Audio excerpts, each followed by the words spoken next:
How's it going, everybody? Brad here today, and we are back with our HUT 23 No Money Spent Road to Glory, the Road to Bread, here with episode number 31. And guys, the next gen event is here, and these cards look so much fun. I'm really hoping that they release an Owen Power this Friday. The first set of cards looked good, they looked fun, but I'm not going to build any of them because I'm really holding out hope that they do drop an Owen Power. Hopefully he's in week 2.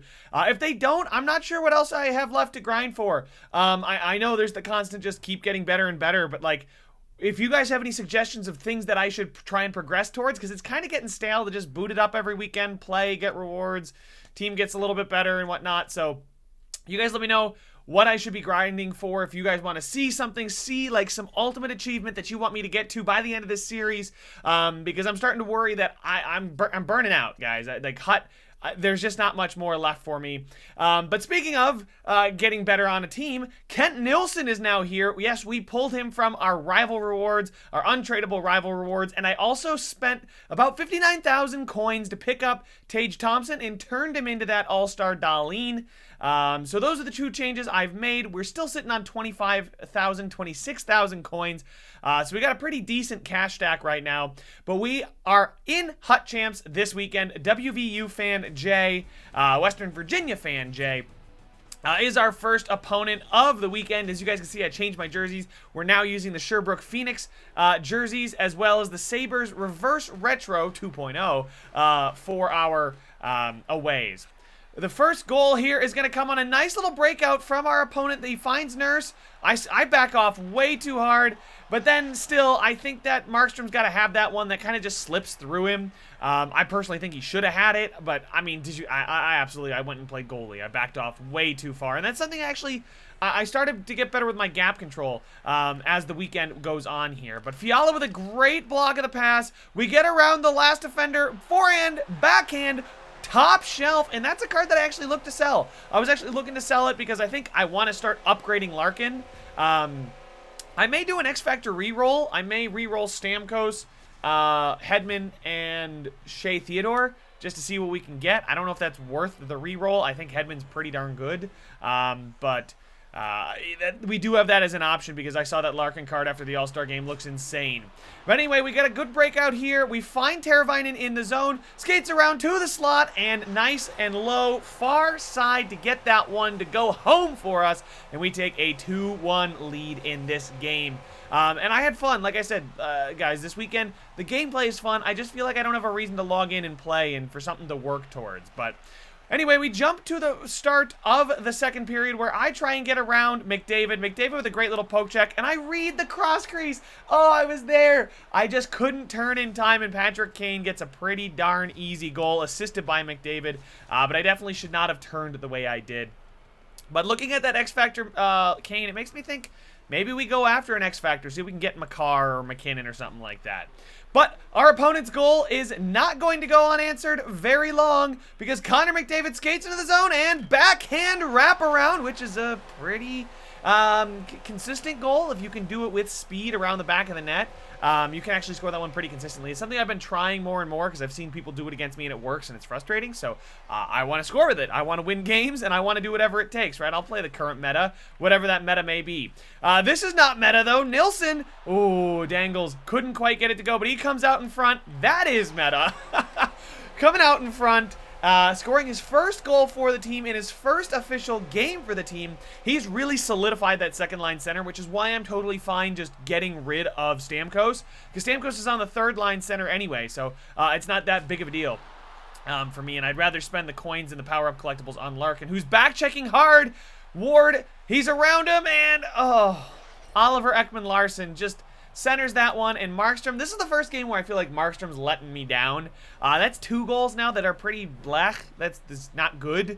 You can see my opponent starts to watch it. We do skip it though, but oh my god, the amount of goals with Sarah Nurse, Ovechkin, and Kane, and just, that's a lot of goals. I don't know if I even have that many points on the team. But we jump forward here into the third. We are up 4-3 still. Teravainen with a good forecheck. Gets in. We're going to dangle around. Oh, that's nice. And Larkin. Guys, this Larkin card, if I can upgrade him to a 92, he's an 86 for me right now. Oh my word, his card looks insane. I think it's like 95 speed. His hands look incredible. I can't wait to upgrade that Larkin card. So I may do the X Factor reroll just for the heck of it. But here we go. We are up with just 20 seconds to go. The stacked pads, well, pulls the goalie out of position, and Nino Niederreiter picks up the rebound and just wires that thing home. Really easy goal, easy as you like on that one. This game's pretty much over. The scoreline does kind of reflect the way this game played out. A couple of those goals were, not great for my opponent, but I definitely feel like I deserved the win. No other goals were scored in that one, so we jump to our next game, game number 2 of the weekend, where we play Beast Mode 14, the Leafs fan. Ay. Anyway, sorry, that's just a rivalry between us and the Leafs. But we're gonna jump into this one. McDavid. I've seen a lot more Sagan, too. Is there a Sagan card out there? Anyway, Kuznetsov finds Fox. Fox's shot is blocked. Zibanejad gets it to Fiala, who snipes it. An absolute snipe. So Kevin Fiala's coming to play today, boys. Kevin Fiala is the one card that if he was tradable, he would have been gone. I tried to sell him. I think I was trying to build up for something. I forget what it was. It could have been like one of the X Factors getting them up a little bit, or he just kind of pissed me off. So I dropped into the 4th line with Kuznetsov and now Zibanejad, now that we got Nilsson, and I'm honestly really happy with it. But Bartzell keeps the puck in the zone, but Konechny is able to get that thing out. Well, great defense from Ward, though, who finds Bartzell, and I picked up a primetime Bartzell. I don't know if I showed you guys, but he's got wheels galore, and there's McKinnon on the back door, and I rhymed, and I didn't even mean to. So Nathan McKinnon on the 3rd line with Bartzell, and I could even move Zibanejad back up there, right? If I traded in Stammer. Heck, if I got McKinnon or Makar, we can already get their base card up significantly. We could get them up to their like base level X Factor, which would be crazy. And we could actually even build probably one of their, if we got one of their X Factors, we could build one of their Team of the Years, which would be pretty nutty. If we could get a second Team of the Year on an account where I'm not playing all that much as I should be if I want to grind out. But my opponent gets a penalty shot here, and I want to show you guys that I did make the save. It was just awesome. I don't get to do the shootout very much with you guys. Obviously, with champs being the main focus of the gameplay here, you just kind of go in relentless overtimes. Braden Point shrugs off the nudge from Zibanejad. I try and get that thing out. Would have worked so nicely, too, with Bartzell. But McKinnon turns backhand. Oh, yeah, that's tough. It happens. Rebound goals like that are a thing. I probably shouldn't have just fired that thing out, but I was worried. I was hemmed in a bit. I just wanted to get it out. Hedman catches it flying off the bench. Otherwise, Bartzell might be in alone, and we may be talking about a goal for ourselves. And now, our opponent has cut the deficit to 1. Bartzell shakes away from the forecheck, though, finds Nathan McKinnon, who's actually being caught on the back check there. Maybe at the end of his shift, but we get in on the back door of Steven Stamkos. Sort of like how he got his 500th career goal, right? But there's his 39th goal of his career for us.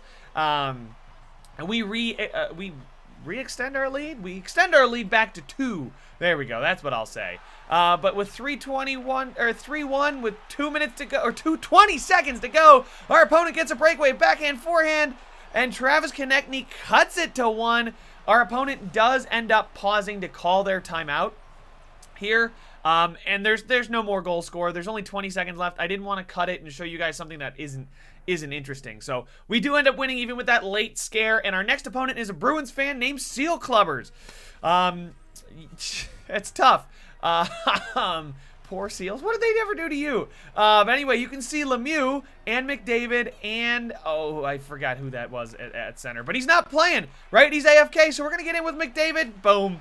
I feel like a lot of McDavid's goals. I can't believe he's only got 9 goals for us. He does pick it up this weekend. He scored a lot this weekend for me. But listen, I'm going to take advantage of it. I say this literally every time somebody goes AFK or something like that happens. I don't know how good you are. I don't know if you're like a pro, and I'm about to get slaughtered, but who knows? It can totally change the complexion of a game. And a poor step up on a poke check by me and Mario Lemieux. Maybe that's what we go for, guys. Maybe we go after Lemieux or Gretzky. That could be the next way to go. I don't know. I'm not exactly sure how to get up to that either, but we can certainly give it a go. I don't know how long it's going to take. But a good back check by DeBrincat, and he springs the break to McDavid. McDavid is going to go around, stops, finds Letang. Letang on the back door is Niederreiter. A beautiful passing sequence there. everybody collapsed on Letang, and he finds a wide open Nino Niederreiter, who's, for a free card, guys, I've absolutely loved him. He's scoring some goals for us. He's got a great shot. Ideally, if I get Larkin up to a 92, he could end up going down a line. I'm not sure if I would drop him or Teravainen. I might drop Teravainen, but Ward with the puck skates around, finds the, speak of the devil, Teuvo Teravainen on the back door.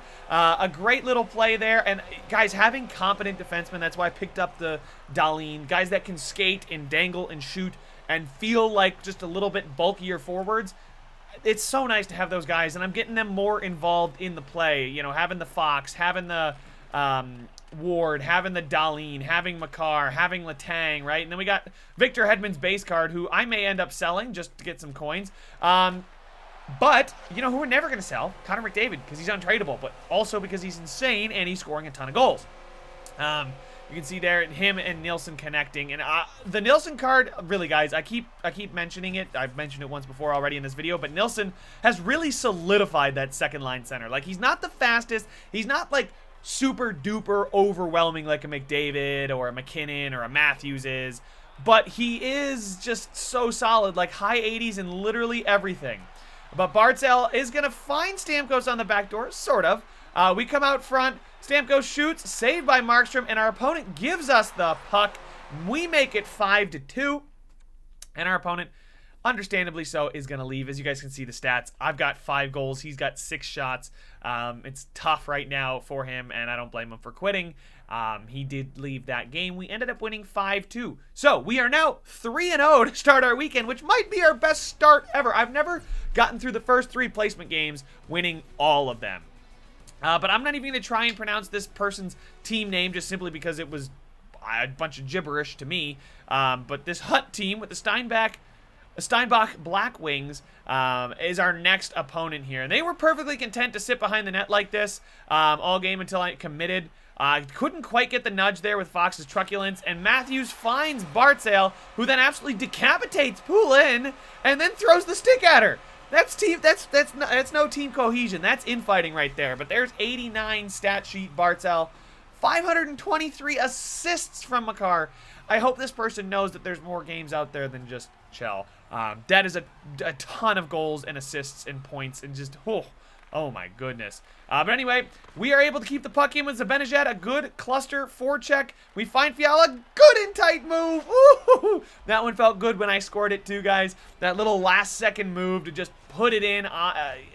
Yes, it wasn't the cleanest of finishes, but that move to go ahead and then finish was just so exciting. Super nice. But then our opponent here is off the faceoff, going to find Simmons. Simmons drops it back to Sakic. He's going to shoot, and it's a good save there. Great recovery by Teravainen to get that puck. We're going to go bank pass up to Nino Niederreiter. We're going to skate to the middle. We're going to do a little give and go. Teravainen back to Niederreiter. And there we go. We have retaken the lead 2-1. Things are looking good right now. But that was probably my favorite play of this episode. I think in the next episode, there's a real passing play that I'm pretty pumped about. That I think is just so, I was like, whew. I think I even got scored on with a really nice passing play. Unfortunately there, we couldn't find McDavid, who would have tapped it in all alone on the back door. We play it perfectly, but then Pasta pokes it straight to McDavid. Oh, that play by Fox. I don't know what else I'm supposed to do there. Maybe I get rid of it quicker. I don't know. I feel like that's just one of those, you just shrug and you're like, oh well. It just happens. I've scored a couple of those myself, so I can't be too upset, but it is definitely not fun to get scored on like that. You know, after it's really tight, it's really competitive, it's back and forth. We absolutely level Briere, and I dive just at the latest time, just a little too late, and McDavid is able to get the 3rd goal of the game for my opponent here. Probably a bad step by me with Fox, but he absolutely levels Briere. But just poor play on my part. Again, also skating through the neutral zone was not the greatest on my part. Those turnovers are what kill you. You can see here my opponent, again, content to hang out behind the net. Is going to find Sakic, and then Niederreiter just leaves. He vacates. He goes back to the point. Meanwhile, Briere skates right past him and puts that home. 4-2 with just about 30 seconds left. I wasn't confident I was going to get a goal, to tie it. But that one just puts the nail in the coffin, and that's all she wrote for that game. It's 4-2. It's another. It's an L. It's our first L, and we're 3-1 going into our last game against Mud Hens, our 5th game of the episode. The Dallas Stars fan here. Maybe they have the Sagan, and that's where I first started seeing him. Wow, I got to figure out what that Sagan card is, guys. But there he is. Yep, there is Sagan. He's got some pretty interesting cards, and of course, there's McDavid and McKinnon on the wings. I'm sure those are both the team of the years. Larkin, though, finds Nilsson. Nilsson is going to play it around. Larkin is able to pick it up and find it. We put it all the way back down in our own zone, though, so we got to regroup, but that's no big deal because we got Cal McCarr there, finding Letang, finding DeBrincat, who picks up the puck, skates across, fires it to Larkin. Larkin then is going to find DeBrincat. The puck falls back to Larkin, and he is going to score. Put that one home. There was just a lot of congestion in front of the net. We're able to find it and tuck it away in the empty cage for a 1-0 lead.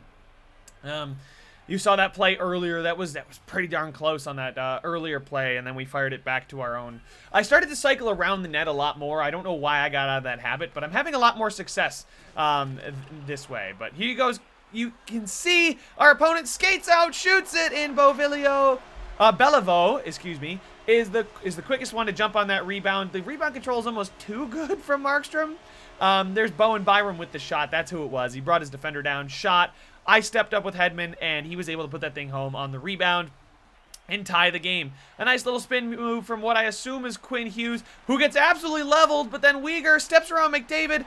Markstrom way overplays the pass to the corner, and a wide-open McKinnon. I think McKinnon was in better defensive positioning than anybody on my team, including my goaltender, Markstrom.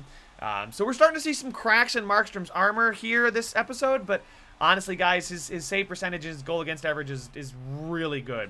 But a face-off tie-up for my opponent. We're able to poke it off, but it falls right back to Hughes. We're trying to stop him from getting the shot. Weegar gets the shot, though, and McKinnon standing there in front. I'm pretty sure this person played with Crash the Net, if I could tell correctly.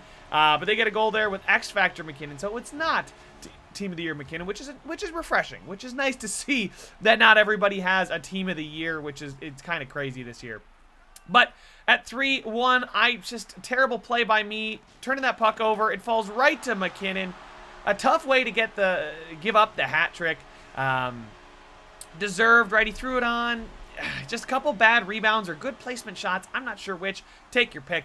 So it's the All-Star Sagan. There we go. That's the answer to my question earlier. But just a couple bad rebounds, and that's the difference in this game right now. I didn't generate too much offensively, as we'll see here, because this is the last one of the episode.